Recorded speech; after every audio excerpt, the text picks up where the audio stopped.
Salutations, my Fallout lovers. It is Matty here today with the return of my Fallout 4 companion guide series. I used to make these videos around the launch of Fallout 4, and the point of this series is to quickly teach you where to find each of the companions, how to maximize your relationship with the companions in Fallout 4, as well as showing off the perks you can obtain by growing closer with said companion. This series is entirely spoiler free, and while the guides themselves won't be too long, the process to get close with your companions will take time and dedication to them. Now, without further ado, let's learn a little bit about Old Longfellow. Old Longfellow is impossible to miss if you have purchased the Far Harbor DLC. He is a part of the main story for this add-on, and you will find him inside a bar in Far Harbor early on in the main story. Your character will task him with taking you to Acadia, but after that, he will want to cut loose. Naturally, for this guide, we're going to keep him around for a little bit, so be sure to encourage him to stick with you and send your current companion that you have with you home. So, how do we max out our affinity with Old Longfellow?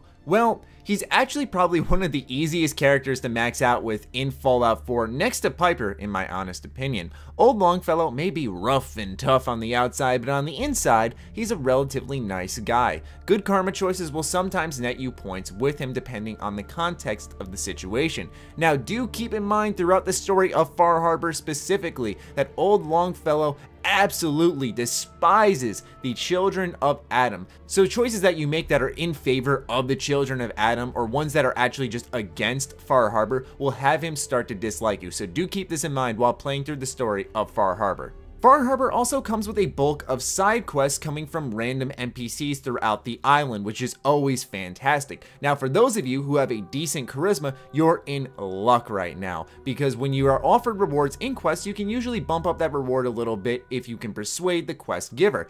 If done successfully, you will actually gain even more affinity with Old Longfellow, and this is one of the quickest ways to really bump up your relationship with him, is to hassle people for even more money. Now, after spending most of my Far Harbor experience so far with Old Longfellow, I managed to max out my affinity with him after about, I'd say 15 hours, a little bit less maybe. He'll pull you aside like any other companion for a conversation and tell you more about himself. Now, that's up for you to find out. When he is finished, you will earn the Hunter's Wisdom perk, which increases your damage and energy resistance of animals and sea creatures by 25%. For me, that is so damn helpful, given that Far Harbor is a host to many deadly mutants, and especially when you're playing on the higher difficulties, they're all high ranks, this is going to make life a lot easier for some of us out there.